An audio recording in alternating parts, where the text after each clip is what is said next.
अस्सलाम वालेकुम। Programme replay के साथ मैं हूं आपका होस्ट इमरान सिद्दीक। और पाकिस्तान सुपर लीग का जो फेज़ 1 था जो कि लाहौर में था वो कंप्लीट हो चुका है। आज से नेशनल स्टेडियम कराची में पाकिस्तान सुपर लीग की बहार आएगी और पहला मैच जो है वो पेशावर ज़ल्मी और हैदराबाद किंग्समैन के दरमियान होगा। पेशावर ज़ल्मी के मैच का लोगों को बड़ा बेसब्री से इंतज़ार है क्योंकि अभी तक उनके सिर्फ 2 मैचेस हुए हैं। एक मैच वो खेले हैं जो जीते हैं पिंडीज़ के खिलाफ, दूसरे मैच में बारिश हो गई थी, तो आज वो तीसरा मैच खेलेंगे। सबसे कम मैच अभी पेशावर ज़ल्मी ने खेले हैं। हैदराबाद के लिए मौका है कि वो उनका ग्राउंड चेंज हुआ है, पिच चेंज हुई है, हो सकता है कि रिजल्ट्स भी चेंज हो क्योंकि अभी तक वो 3 मैचेस खेल चुके हैं, तीनों में उनको शिकस्त का सामना करना पड़ा है। तो हो सकता है कि आज हैदराबाद की टीम का दिन हो और वो कमबैक कर ले। डेविड वार्नर के हवाले से भी कुछ अपडेट्स हैं और अगले जो मैचेस हैं उस पर भी बात करेंगे। रोज़ाना की तरह जुनैद अकरम हमारे साथ मौजूद है। जुनैद, ज़बरदस्त मौका है हैदराबाद के पास, ग्राउंड चेंज हुआ है और कंडीशंस चेंज हुई हैं, अपने सूबे में आके खेल रहे हैं first time in PSL history. तो लगता है आपको कि कमबैक करने की सलाहियत वो रखते हैं अगर थोड़ा सा अपनी बॉलिंग पे थोड़ा सा काम कर लें? इमरान, पहले बहुत बहुत मुबारक हो कराची के रहने वालों को, कराचीइट्स को कि रोशनियों के शहर कराची में जो है वो हमारा PSL का 11वां एडिशन आ नहीं रहे ग्राउंड में। देखें, आवाम नहीं आ रही है लेकिन एक शहर में एक ओवरऑल एक फिजा होती है कि एक एक्साइटमेंट की एक फिजा होती है। तो मुझे भी सड़कों पे जैसे मैं घूमा हूँ, लोगों से मुलाकात हुई है, वो इसी तरह का लग रहा है। एक्साइटमेंट है लोगों के अंदर के PSL। और हो सकता है जो कल रात को पाकिस्तान ने आला सिफारती महाज के ऊपर जो है वो काम किया है, हो सकता है कि वजीर आजम साहब जो है वो नेशनल पॉलिसी में माइनर तब्दीली करके जो है वो स्टेडियम्स में खोल सके। ये बड़ा खुशी का मौका है हमारे लिए, हमें इस पे खुश होना चाहिए। दूसरा ये कि बात करते हैं जी, मैंने ये निकाला हुआ टॉपिक। जी बिल्कुल बिल्कुल बिल्कुल, आपकी रिसर्च बड़ी अच्छी होती है इमरान। और दूसरा ये है कि हैदराबाद किंग्समैन के लिए बहुत ही लम्हा फिक्रिया है। मुझे आज हम आगे चल के रावलपिंडी पिंडीज पे भी बात करेंगे। इन दोनों नई टीमों ने 7 मैचेस खेल चुके हैं और ये 7 के 7 मैचेस हार चुके हैं अभी तक। इमरान, बहुत लम्हा फिक्रिया है। ठीक है, अपने सूबे में आ रहे हैं, अपने पॉइंट्स टेबल पर 420 करोड़ रुपए नीचे पड़े हुए हैं सबसे। 400 इमरान देखें, 420 करोड़ रुपए जो नीचे पड़े हुए हैं वो अब उसको किस तरह ये लोग उठाते हैं डिपेंड करता है रावलपिंडीज के ऊपर और हैदराबाद के ऊपर। लेकिन आज हैदराबाद के पास एक बहुत आला मौका है कि फेयरलेस क्रिकेट खेलें। देखिए, अब उनकी एक ऐसी सिचुएशन आ गई that they have nothing to lose. So अब इनको ये चाहिए कि ऑल आउट अपना गेम खेलें। शर्जील को चाहिए वो अपना बेस्ट खेले, साइम को चाहिए ही needs to raise his hand और अच्छा वो करना चाहिए। ये और पॉइंट्स टेबल भी चल रहा है आपकी स्क्रीन पर और बड़ी अनयूजुअल है क्योंकि पेशावर ने 2 मैचेस खेले हैं, मुल्तान 5 अपने मैच खेल गया, इस्लामाबाद 4 खेल गया है, रावलपिंडी ने 4 खेल लिए, कोयटा ने 4 खेल लिए, कुछ टीमों ने 3 खेले, कुछ 5 खेल गए हैं, कुछ ने 2 ही खेले। तो ये थोड़ा सा बैलेंस जो है वो अब पेशावर ज़ल्मी के मैचेस बैक टू बैक होंगे तो हो सकता है कि वो इस रेस में शामिल हो जाए। मुल्तान सुल्तान 5 मैचेस खेले, 4 जीत गए भाई, 1 हारे हैं और पहले नंबर पर है। कराची किंग्स अभी तक मैच नहीं आ रही, पाकिस्तान सुपर लीग में 3 मैचेस खेले, तीनों जीते हैं। इस पर भी बात करेंगे। डेविड वार्नर के हवाले से भी कुछ अपडेट्स हैं, एडम जैम्पा के हवाले से भी हैं। इस्लामाबाद ने 4 मैचेस खेले, 2 जीते, 1 हारे, 1 बारिश की नज़र हो गया। लाहौर की टीम 2 जीती है, 3 में से 1 जो है वो हार गई है। पेशावर 2 मैच खेली है, जैसे मैंने अभी बताया आपको, 1 जीती, 1 बारिश की नज़र हुआ। कोयटा के लिए मुश्किलात हैं, 4 में से सिर्फ 1 जीते हैं। रावलपिंडीज़ और हैदराबाद, जैसे हमने पॉइंट्स टेबल की बात की कि सबसे महंगी टीमें सबसे नीचे हैं, तो एक अच्छा मौका भी है इनके पास कि कमबैक करें। और दूसरा ये कि बैटिंग में कर रहे हैं ये लोग परफॉर्म। हैदराबाद की अगर हम बात करें, स्पेशली बैटर्स हैं इनके पास, थोड़ा सा जो मार खा रहे हैं ये बॉलिंग के ऊपर खा रहे हैं और पेशावर ज़ल्मी की बैटिंग भी बहुत अच्छी है। तो आज अगर इनकी बॉलिंग अच्छी नहीं है तो ऐसा ना हो कि पिंडीज़ के लेवल पर आ जाएं और 4 में से 4 शिकस्तें हो जाएं इनको। देखिए इमरान, हैदराबाद किंग्समैन की जो टीम है उनके साथ आपने जैसे बताया कि रन्स कर रहे हैं, बल्लेबाज बेहतरीन है। अगर स्टार्टिंग फ्रॉम साइम अयूब, मास सदाकत, और अगर आप नीचे की तरफ भी आए, जैसे 5वें नंबर पे अगर मार्नस लबुशेन, शर्जील खान 5वें नंबर पे खेल रहे हैं, पिछले मैच में 51 की है। इमरान, अपॉर्चुनिटी बहुत अच्छी है। कराची की विकेट शायद आपने क्लोजली उसको देखा तो वो एक तरह से एक वो बेल्टर टाइप बैटिंग फ्रेंडली विकेट है। तो डिपेंड करता है, अच्छे अगर इनकी पहले बैटिंग आती है तो अच्छे रन्स करें ऑन द बोर्ड और फिर अपनी गेंदबाजी के जरिए और अपनी अच्छी फील्डिंग, क्योंकि देखें फील्डिंग भी इनका एक वीक लिंक है। कैचेस भी ये लोग छोड़ रहे हैं थ्रू आउट द PSL का 11वां एडिशन जो है, ये लोग कैचेस भी छोड़ रहे हैं, बॉलिंग भी कोई खातिर खा परफॉर्मेंस नहीं कर रहे। सो अ वेरी वेरी टफ चाल। और आज का मजे की बात है, मैच भी इनका one of the toughest team के साथ है जो कि पेशावर ज़ल्मी है। लेकिन इमरान, इस वक्त हमें दाद देनी पड़ेगी, सिर्फ अगर मैं उस पर आ चुका हूँ। मुल्तान सुल्तान इस वक्त लग रहा है कि 60 टीमें एक जगह और एक 8वीं जो टीम है मुल्तान सुल्तान वो एक अलग जगह पे एक अलग टाइप ऑफ क्रिकेट खेल रही है, और जैसे उन्होंने परसों भी किया। सो हम उम्मीद करते हैं और हम दुआ करते हैं कि हैदराबाद किंग्समैन की जो टीम है और रावलपिंडीज की जो टीम है वो थोड़ा सा अपना गेम अच्छा पेश करे और इन सारी टीमों को चैलेंज दे। अदरवाइज कोई फायदा नहीं था ना, 6 की 6 टीम ही रहती, वही आपस में एक दूसरे के साथ खेलती रहती। बिल्कुल। और दूसरा ये कि हैदराबाद के जो नायब कप्तान हैं हसन खान, उन्होंने भी मीडिया से कल बातचीत की। मैं भी कल ग्राउंड में मौजूद था और 3-4 रोज़ से हैदराबाद की टीम बहुत मेहनत कर रही है ग्राउंड के अंदर, अपनी गलतियों पर काबू पाने की कोशिश कर रही है, चाहे साइम अयूब हो, लबुशैन हो, वो सब लोग जो है वो बड़ी भरपूर अंदाज में प्रैक्टिस कर रहे हैं। तो लबुशैन के हवाले से मैंने उनसे सवाल किया कि भाई इसके पीछे क्या थॉट प्रोसेस था कि आपने लबुशैन को कप्तान बनाया, कोई मकामी नहीं बनाया, क्योंकि लबुशैन जो है वो हमारे मकामी प्लेयर्स को नहीं जानते। तो क्या कहा हसन खान ने, ये सुनते हैं। मार्नेस एक एक्सपीरियंस प्लेयर है, एक सीजन प्लेयर है, आपको पता है दुनिया एक बड़ा नाम है क्रिकेट का। ठीक है, उनका T20 एक्सपीरियंस उस तरह नहीं होगा, लेकिन वो बिग बैश रेगुलरली खेलते हैं और ऑस्ट्रेलिया में अपनी वो क्रिकेट खेलते हैं। ऑब्वियसली मुश्किल होता है कि एक नई टीम थी, थोड़ा सा शुरू में थोड़ा सा टाइम लगा होगा उनको भी लड़कों को जानने में, पहचानने में, लेकिन मैं समझता हूँ कि वो बहुत अच्छे से जेल हो चुके हैं लड़कों के साथ और आगे आने वाले मैचेस में आपको वाकई फ़र्क दिखेगा। जी, अल्हम्दुलिल्लाह कोई शिकायत नहीं है सर। जो भी थोड़ा बहुत नाम बना था वो PSL से ही बना था, पाकिस्तान अंडर-19 की कैप्टनसी से ही बना था। तो अल्हम्दुलिल्लाह बहुत सैटिस्फाइड हूँ। ठीक है, उस तरह हर किसी के नसीब में नहीं होता पाकिस्तान खेलना, तो शायद मेरे नसीब में भी पाकिस्तान खेलना नहीं था। अल्लाह पाक आपके लिए कुछ और प्लान करते हैं। एक थोड़ा-सा हार्ड वे था, लेकिन हमने वो चुना, तो अल्लाह पाक का शुक्र है उसमें इज़्ज़त मिली। हसन खान को आपने सुना और बता रहे थे कि क्यों मार्नेस लबुशैन को कप्तान जो है वो बनाया गया। प्रोग्राम में शामिल करते हैं एक ब्रेक के बाद आदिल मारवी स्पोर्ट्स एनालिस्ट हमारे साथ मौजूद होंगे, जुनेद भी मौजूद होंगे। हैदराबाद और पेशावर ज़ल्मी का जो मैच है उस पर भी बात करेंगे और दीगर मैचेस पर भी बात करेंगे। प्रोग्राम में एक मरतबा फिर खुश आमदीद। और हैदराबाद की जो मुश्किलात हैं उस पर हम बात कर रहे थे। आज उनका पेशावर ज़ल्मी से मैच है, पहली मरतबा कराची के ग्राउंड पर खेलेंगे, पहली मरतबा अपने सूबे में खेलेंगे। हमारे साथ जुनेद के साथ साथ आदिल मारवी भी मौजूद हैं, उनसे ही बात करते हैं कि क्या वीकनेस देख रहे हैं हैदराबाद की टीम की, जो अभी तक जो है वो 3 मैचेस हार गए। सबसे पहले वेलकम टू द शो। और आदिल, आप क्या समझते हैं कि क्या आप कमी महसूस कर रहे हैं हैदराबाद में? हमने जुनेद के साथ भी डिस्कस किया कि थोड़ी सी उनकी बॉलिंग में हमें फ्लॉज नज़र आ रहे हैं, बैटिंग उनकी बेहतर ही कर रही है अभी पिछले मैचेस में अगर हम देखते हैं तो बॉलिंग में थोड़ा सा फ्लॉज नज़र आ रहा है। आप क्या समझते हैं किस तरीके से, कौन सा कॉम्बिनेशन बना के जो है वो हैदराबाद की टीम इस पाकिस्तान सुपर लीग में कमबैक कर सकती है? आई थिंक बिल्कुल अभी तक जो एनालिसिस हुआ है, first of all thank you very much for having me. जो एनालिसिस किया है बॉलिंग के ऊपर वो बिल्कुल सही है। उनकी बैटिंग हैज़ क्लिक्ड, शर्जील ने बहुत अच्छा खेला है, और भी जो उनके मां सदाकत है, मां सदाकत एक is really an x factor, उनके लिए तो वो अच्छा कर रहे हैं। जो मैं उनकी ओवरऑल टीम कॉम्बिनेशन को देखता हूँ तो उसमें वीकेस्ट लिंक मुझे अभी भी कप्तान ही नजर आते हैं।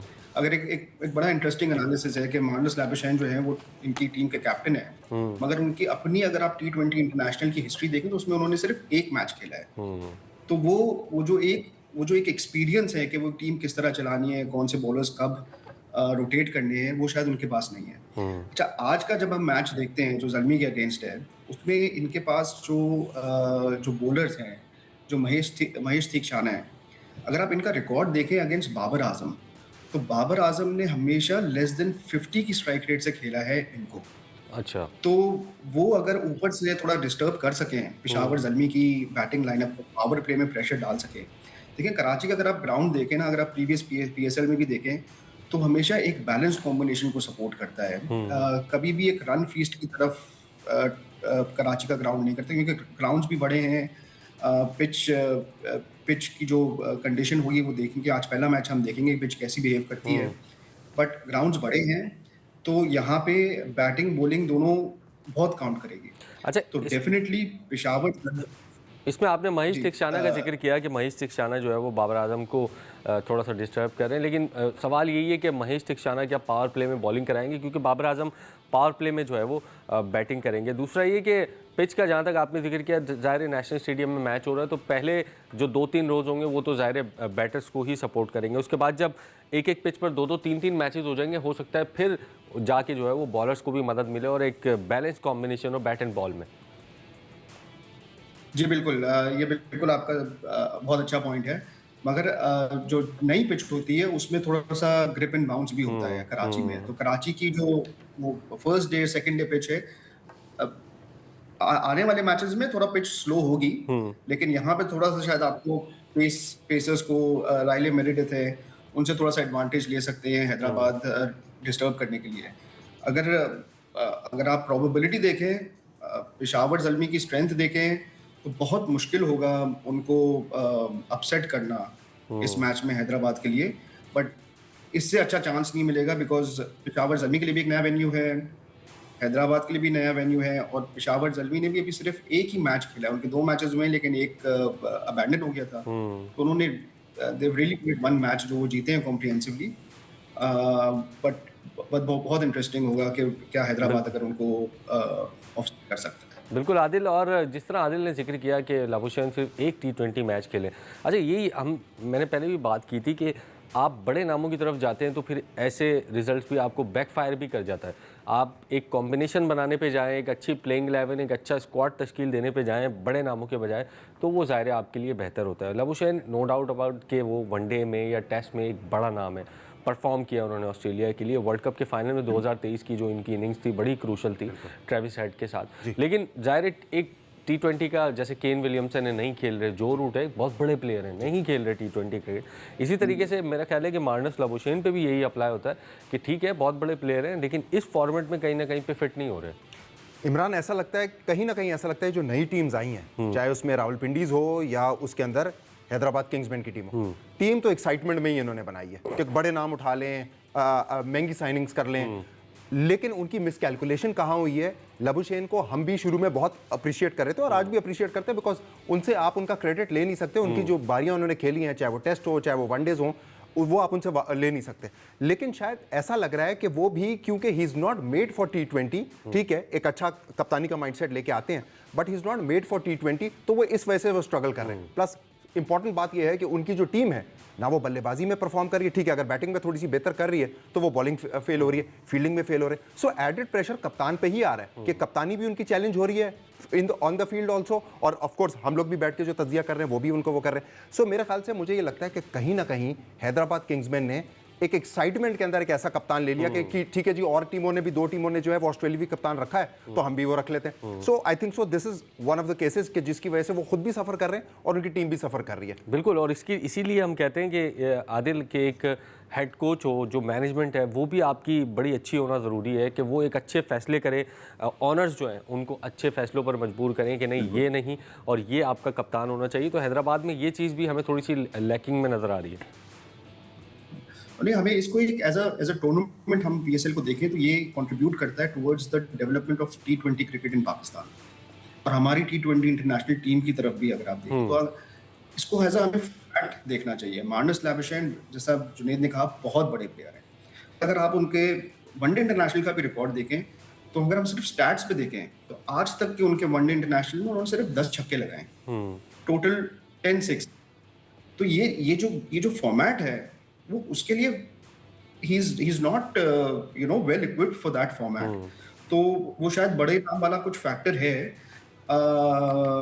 बट देखना है कि ये आज के मैच में ये कैसा प्ले करता है। अगर ये पेशावर ज़ल्मी लेट्स से पहले बैटिंग करते हैं और 150 से कम स्कोर करते हैं तो शायद जो उनकी वीकनेस है वो स्ट्रेंथ में बदल जाए। बिल्कुल, और ये जो एंकर वाली इनिंग्स और उनके इर्द गिर्द जो है वो हाई स्ट्राइक रेट वाले बल्लेबाज आके बैटिंग करके जाते रहे। बिल्कुल, और ये जो बड़े प्लेयर होते हैं ये किस तरीके से अपने गेम को एवॉल्व करते हैं, यही इनकी खासियत होती है। जिस तरीके से स्टीव स्मिथ ने अपने गेम को एवॉल्व किया, आज से 1 साल पहले हम लोग ये नहीं समझ सकते थे, ना बोल सकते थे कि स्टीव स्मिथ जो है वो एक T20 का प्लेयर है, लेकिन उसने ज़बरदस्त तरीके से अपने गेम को इवॉल्व किया और आज वो अच्छी परफॉर्मेंस का मुजाहरा कर रहे हैं। प्रोग्राम में शामिल करते हैं एक ब्रेक के बाद वापस आकर कराची किंग्स की जो थोड़ी सी मुश्किलात हैं उस पर बात करेंगे और दीगर मैचेज़ जो होने हैं कराची में उस पर भी बात करेंगे। प्रोग्राम में एक मरतबा फिर खुशामदीद। और कराची किंग्स जो कि कल अपना मैच खेलेगी पेशावर ज़ल्मी के खिलाफ, और आपको पता है कि डेविड वार्नर जो कि उनके कप्तान हैं छुट्टियां गुजारने, क्योंकि 7 दिन का वक्फा था, छुट्टियां गुजारने और कुछ काम भी थे उनको, ऑस्ट्रेलिया चले गए थे, वहाँ पर उन पर एक FIR दर्ज हुई और वो मुश्किल में फंस गए हैं। और अब से कुछ देर पहले मैंने कराची किंग्स के कैंप से मालूमात ली हैं तो कहा यह जा रहा है कि अगर उनकी फ़्लाइट टाइम पर उड़ी और टाइम पर यहाँ पर लैंड की तो फिर तो वो मैच खेल सकते हैं। अगर थोड़ी सी भी ताख़ीर हुई आगे पीछे तो डेविड वार्नर कल का मैच मिस कर सकते हैं और हसन अली शायद उनके कप्तान होंगे। तो एक एडम जैम्पा ने तो ज्वाइन कर लिया है, ये मुझे बताया गया है, और दूसरा ये कि डेविड वार्नर रिस्क पर हैं कि कल का मैच खेलेंगे नहीं खेलेंगे। देखिए, एक मैच जो है ना आपको पलट देता है, पूरा आपका मोमेंटम जो है वो शिफ्ट हो जाता है। अगर डेविड वार्नर के ना होने से, और मोहम्मद वसीम भी नहीं है, डेविड वार्नर के ना होने से अगर कराची किंग्स की टीम जो है वो कल का मैच हारती है और फिर उनका मोमेंटम जो है वो टूटता है तो एक बहुत बड़ा लॉस होगा उनके लिए। इमरान, पहले तो मुझे हैरानगी है कि कराची किंग्स की जो मैनेजमेंट है उन्होंने 7-8 दिन का ब्रेक आया था और उसमें आपने 7 समंदर पार उनको जाने दे दिया कि जहां पे आपको पता है कि फ्लाइट्स कितनी डिस्टर्ब है। ये हम पहले भी बात कर चुके हैं इस चीज के ऊपर। उससे भी मजे की बात है कि वहां जाके आपने एक ऐसी हरकत की है कि जिसकी वजह से ये ऑफेंस जो है ये खुदा ना खास्ता नॉन बेलेबल भी हो सकता था। अभी तो वो बेल पे, वो जेल में भी टाइम गुजार के आए। So this will not give a very good impression on the captaincy of David Warner कि वो कराची किंग्स को लीड कर रहे हैं। और मुझे लगता है कि एज ए रिप्रिमांडिंग इफेक्ट शायद हो सकता है कराची किंग्स जो है वो इनको एक मैच कप्तानी से भी इनको शायद बिठा के रखे, इनको मैसेज देने के लिए। क्योंकि देखिए कोई क्रिकेट से बड़ा तो है नहीं, आप वहां पे गए हैं, आपने कैसे एक्ट किया आपको पता होना चाहिए। आप एक टूर्नामेंट के बीच में हैं, आप वहां जाके कैसा ऐसी हरकत कर रहे हैं कि जिसका कोई जवाब बनता नहीं है। आप किसी काम का कह के आप गए थे कि जी मुझे काम करने जाना है और ये निपटाना है, और आप इस ऑफेंस के अंदर जो है आप आ गए। लेकिन अगर ये नहीं आते, नहीं खेलते, तो इनका जो टीम का बैलेंस है वो बिल्कुल आउट हो जाएगा। और एक नया कप्तान इस वक्त लेके आना, हसन अली को लेके आना, हसन अली का खुद चीज़ों को समझना। हसन अली बहुत एक्सपीरियंस प्लेयर है, लेकिन हसन अली का चीज़ को समझना एक उतना आसान नहीं होगा जितना डेविड वार्नर के लिए था, बिकॉज डेविड वार्नर अब से था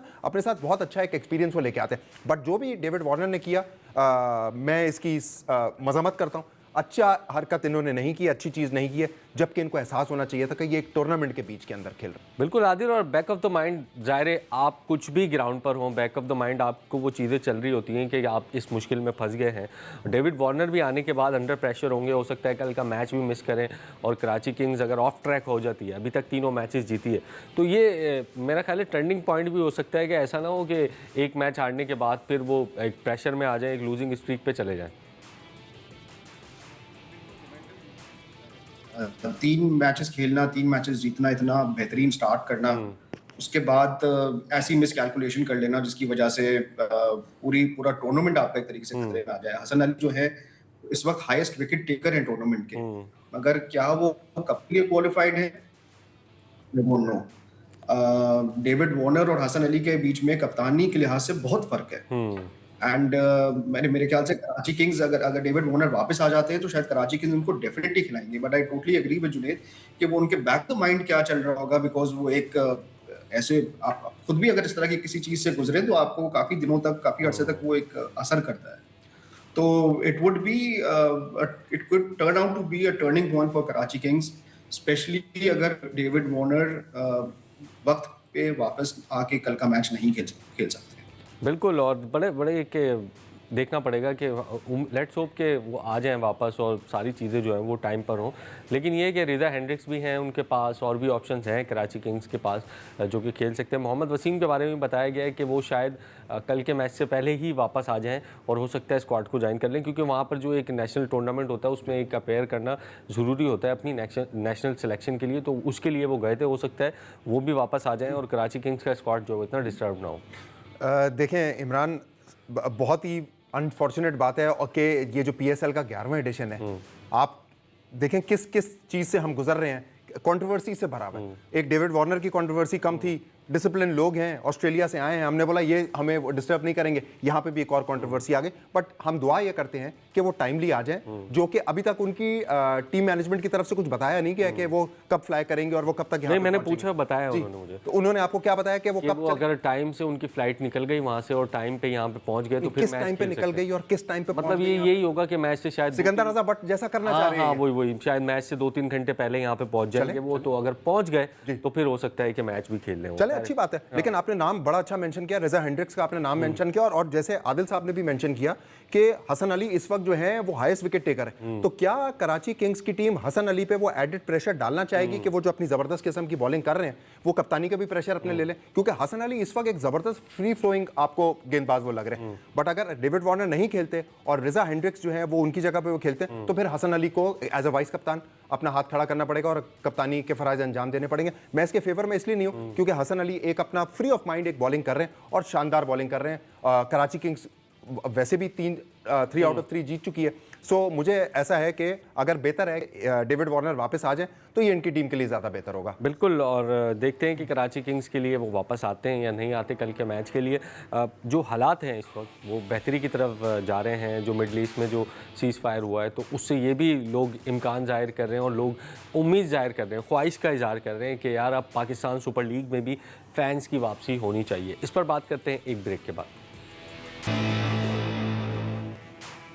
प्रोग्राम में एक मरतबा फिर खुश आमदीद। और जिस तरह से फैंस पुरजोश हैं और इंतज़ार कर रहे हैं कि कब पाकिस्तान सुपर लीग में फ़ैन्स को स्टेडियम में मैचेस देखने की इजाज़त मिलती है, क्योंकि हालात जो हैं वो अब बेहतरी की जानिब जा रहे हैं अल्हम्दुलिल्लाह। तो आदिल मौजूद है हमारे साथ। आदिल, क्या समझते हैं कि अब जो ये 2 हफ्ते का सीज़ फायर हुआ है, इसमें हालात ज़ाहिर बेहतर होंगे, जो पेट्रोलियम क्राइसिस है उसमें भी बेहतरी आएगी, जाहिर सी बात है।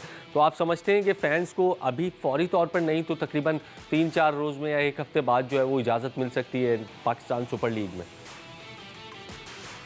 बिल्कुल, मुझे आई एम वेरी होपफुल कि फैंस का ग्राउंड में आना प्लेयर्स के लिए बहुत अच्छा है। इनफैक्ट जो लोग घर पे देख रहे होते हैं उनको भी देखना मिलता है कि मैच में कितने तमाशे और कितना द एटमॉस्फेयर कितना ज़बरदस्त है। तो आई होप कि ये रूल थोड़ा चेंज हो, कुछ रिलैक्सेशन आए गवर्नमेंट ऑफ पाकिस्तान की तरफ से। एंड फिर उसके बाद ओनस है कराची के फैंस के ऊपर भी कि वो स्टेडियम में आएँ, वो टिकट खरीदें और वो मैच देखने आएँ। वो अपनी आके टीम्स को सपोर्ट करें, पीएसएल को सपोर्ट करें। बिकॉज़ मैं समझता हूँ कि इन हालात में जहाँ पे एक अफ़गानिस्तान में कॉन्फ्लिक्ट हो रहा है, एक ईरान में कॉन्फ्लिक्ट हो रहा है और पाकिस्तान फॉर्चुनेटली और अनफॉर्चुनेटली इन सब चीज़ों के बीच में है, पीएसएल का होना ही बहुत बड़ी बात है। तो आई एम वेरी हैप्पी कि पीएसएल पाकिस्तान में इतना स्मूथली हो रहा है, इतना वेल ऑर्गेनाइज्ड हो रहा है। और अगर तमाशाई को मौका मिले स्टेडियम में आके देखने का, तो इससे अच्छी बात और कुछ नहीं होगी पीएसएल के लिए भी और पाकिस्तान क्रिकेट के लिए। जुनैद, बिल्कुल जिस तरह आदिल ने कहा कि पीएसएल हो रहा है ये बहुत बड़ी बात है। हम भी इस चीज़ को समझते हैं क्योंकि कॉन्फ्लिक्ट बहुत ज़्यादा है, लेकिन फैंस को ये बात समझ में नहीं आती। फैंस चाहते हैं कि हम ग्राउंड जाएं, ग्राउंड में बैठकर मैचेस देखें। तो आप समझते हैं कि 3-4 रोज़ में अगले हफ्ते में पाकिस्तान सुपर लीग के फैंस को इजाज़त मिल सकती है, या फिर ये ग्रेजुअली होगा कि पहले 25% हो गए फिर 50 हो गए? आपकी क्या राय है इस मामले में, पूरे मामले? मैं तो सबसे पहले मोहसिन नकवी साहब को खिराज तहसीन पेश करूंगा कि इन हालात में, जैसे आदिल साहब ने मेंशन किया कि इन हालात में जब पूरे खित्ते में जो है वो एक जंग का माहौल है, उसके अंदर पीएसएल का करवाना, जैसे इन्होंने मेंशन किया, बहुत बड़ी बात है। सो मोहसिन नकवी साहब को खिराज तहसीन, हुकूमत पाकिस्तान को खिराज तहसीन कि उन्होंने मोहसिन नकवी साहब के जरिए पीएसएल होने की इजाज़त दी, क्योंकि नेशनल पॉलिसी थी और ऑस्टेरिटी पे भी जा रहे थे और बहुत सारी वो किस्म की चीज़ें। इसके अलावा मुझे ये लगता है कि जो सहाफ़ती जो इसको ये जो हमारे डिप्लोमेटिक फ्रंट के ऊपर जो कल पाकिस्तान ने माशाल्लाह एक बहुत ज़बरदस्त वो काम किया है और मुबारकबाद हमारी तरफ से हुकूमत पाकिस्तान को। तो मेरे ख्याल से प्राइम मिनिस्टर साहब को अपने फैंस के लिए, पाकिस्तानी अवाम के लिए और फैंस के लिए जो है, आप बिल्कुल सही कह रहे हैं, 20 से 25% को स्टेडियम में आने की इजाज़त दे देनी चाहिए। सो बेहतर है। मुझे लगता है कि एक आध दिन के अंदर हमें उम्मीद है कि कोई हम अच्छी चीज़ एक्सपेक्ट कर सकते हैं, क्योंकि आपको पता है, देखें, हम क्रिकेट फैनेटिक एक नेशन है, हमें बहुत क्रिकेट से बहुत लगाव है, हमें पसंद है। ठीक है, प्लेयर्स को देखने के लिए वहाँ पे तमाशाई नहीं है, तो साफ सी बात है, उनको वो जज्बा भी नहीं मिलता है, उनको वो मोमेंटम भी नहीं मिलता है। लेकिन अब दुआ करते हैं कि एक आध दिन के अंदर कुछ हालात कुछ मजीद बेहतर हों और इंशाल्लाह 20-25% 30% तमाशाइयों को ग्राउंड में आने की इजाज़त मिलनी चाहिए मेरा ख्याल। बिल्कुल आदिल, और ये एक आपका कहते हैं ना कि 12th मैन का किरदार अदा करता है फैंस जो है वो। अभी हमने देखा 14 मैचेस हो चुके हैं पाकिस्तान सुपर लीग में।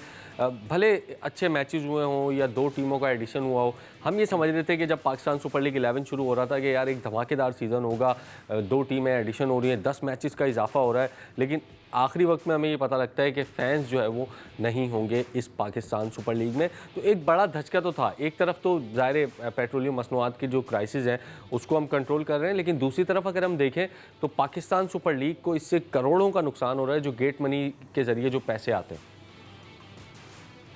एब्सोल्युटली। और वो वही बात है कि आप किस चीज़ को इस वक्त ज़्यादा अहम समझते हैं। पेट्रोलियम मंसूआत से आप समझते हैं कि ज़्यादा हमारी बचत हो सकती है अगर हम अपनी फैंस को कुछ अरसे के लिए ना अलाउ करें, या फिर हम वही रिकवरी फैंस के थ्रू पीएसएल, क्योंकि उसके और भी बेनिफिट्स हैं। जब फैंस आते हैं देखने, एडवर्टाइजमेंट्स ज़्यादा होती हैं, और भी जो भी वहाँ पे वेंडर्स होते हैं जो अपना मर्चेंडाइज बेच रहे होते हैं, जो खाना बेच रहे होते हैं, उन सब की इनकम बनती है उससे। तो फैंस का आना एक डेफिनेटली पॉजिटिव बात है। और आई होप के 20-25-50% अगर फैंस आ सकें। आई डोंट नो, अगर पीएसएल के फाइनल तक 100% फैंस अलाउ हो जाएं तो इससे अच्छी बात और कुछ नहीं होगी। बिकॉज एक और पॉइंट भी मैं समझता हूँ कि जब ये जो क्रिकेटर्स हैं, जो हमारे स्पेशली यंगस्टर्स हैं, जब ये इन क्राउड के दरमियान खेल रहे होते हैं, तो उस प्रेशर में उस एटमॉस्फेयर में परफॉर्म करना वो एक अलग लेवल का आपको इंडिकेशन देता है कि how ready they are for the future, for Pakistan cricket's future as well. बिल्कुल। और आदिल ने बड़ी अच्छी बात की है कि यार जो हमारे जैसे लेट सपोज कि समीर मिन्हास हैं, मास सदाकत हैं, बाकी जो प्लेयर्स हैं सीनियर प्लेयर, उन्होंने तो क्राउड्स के दरमियान भी खेला है, इंडिया पाकिस्तान के मैचेस खेले, हाई प्रेशर। लेकिन ये जो समीर मिन्हास, मास सदाकत और इस टाइप के जो प्लेयर आपके जो अली रज़ा हैं जो अभी आए हैं इंटरनेशनल सर्किट में या पाकिस्तान सुपर लीग के अंदर, तो उनके लिए भी बड़ा ज़रूरी है कि वो इस प्रेशर को जो है वो इंजॉय करते हैं या फिर इस प्रेशर में आकर अच्छा परफॉर्म नहीं करते। तो ये बड़ा अच्छा पॉइंट है। देखिए इमरान, इंपॉर्टेंट ये होता है किसी भी प्लेयर के लिए कि वो ऑडियंस या फैंस के बीच में वो खेले, क्योंकि वहीं पे उसका पता चलता है, जैसे आपने मेंशन किया, आदिल साहब ने मेंशन किया कि वहीं पे पता चलता है किसी भी प्लेयर का कि उसकी मेंटल कैपेसिटी क्या है, वो कितना स्ट्रांग है और वो उसकी नर्व्स कितनी स्ट्रांग है। सो अभी तो आप खाली ग्राउंड में खेल रहे हैं, आप पे किसी कोई प्रेशर नहीं है। बिल्कुल। मोस्ट प्लेयर इज इसके लोग आपको टेलीविजन पे देख रहे हैं या आपके बारे में सहाफ़ी जो है वो तज्जिया को कर रहे हैं, बट जब क्राउड आएगा और अल्लाह करे एक आध दिन के अंदर कोई इस तरह की खुशखबरी आए कि क्राउड जो है वो 20-25% स्टार्ट हो जाए, उस वक्त इन प्लेयर्स का पता चलेगा, खास तौर पे यंगस्टर्स का, अरफात मिनास का, समीर मिनास का, अली रज़ा का आपने नाम लिया, और दीगर जितने भी खिलाड़ी और इवन सीजन प्लेयर जो हैं, बाबर आजम से लोग मोहब्बत करते हैं, शाहीन अफरीदी से लोग मोहब्बत करते हैं, साहिबजादा फरहान हमारे पाकिस्तान के नए पोस्टर बॉय हैं माशाल्लाह, उनसे लोग मोहब्बत करते हैं, लोग इनको देखना चाहते हैं, और ये जो नए जो प्लेयर्स हैं, जो यंगस्टर्स हैं, इनके लिए बहुत इंपॉर्टेंट है कि ये लोग क्राउड के बीच में खेलें ताकि ये मैच रेडी हो। मैच रेडी सिर्फ आप अपनी परफॉर्मेंस से नहीं होते, मैच रेडी आप मेंटली भी होते हैं। So it is very important कि हमारी हुकूमत जो है वो इस बारे में सोचे, और मोहसिन नकवी साहब से भी हम दरख्वास्त करेंगे कि वो इस बारे में सोचें और थोड़े से ही ऑडियंस शायकीन को आने दे, क्योंकि मैंने कल रात और परसों से ये देखा है कि कराची के अंदर और लाहौर के अंदर भी एक बहुत ही ज़बरदस्त किस्म का जो है वो जज्बा है। लोग खुश हैं कि प्लेयर्स हमारे शहर में आए। अब आप देखें वो खुशी मजीद कितनी बढ़ती है कि जब इजाज़त मिलती है स्टेडियम्स के अंदर। ठीक है, प्रोग्राम का वक्त खत्म हो गया, लेकिन जाते जाते प्रेडिक्शन तो हम लेते हैं। तो प्रेडिक्शन आज के मैच की हैदराबाद और पेशावर ज़ल्मी। आदिल, आप क्या कहेंगे, हैदराबाद और पेशावर ज़ल्मी? मेरा दिल कहता है हैदराबाद, लेकिन मैं अगर अपनी दिमाग से सोचूं तो Peshawar Zalmi all the way. बिल्कुल, चाहता तो मैं भी यूँ कि हैदराबाद की टीम जो है वो अपनी पहली कामयाबी जो है वो रजिस्टर कराए और इस पाकिस्तान सुपर लीग में भरपूर वापसी करे, क्योंकि जितना कंपटीशन होगा, जितना मुकाबला होगा, वो हमारी लीग के लिए अच्छा है। प्रोग्राम का वक्त खत्म हुआ, कल एक और प्रोग्राम के साथ आपकी खिदमत में हाजिर होंगे, तब तक के लिए अल्लाह हाफ़िज़।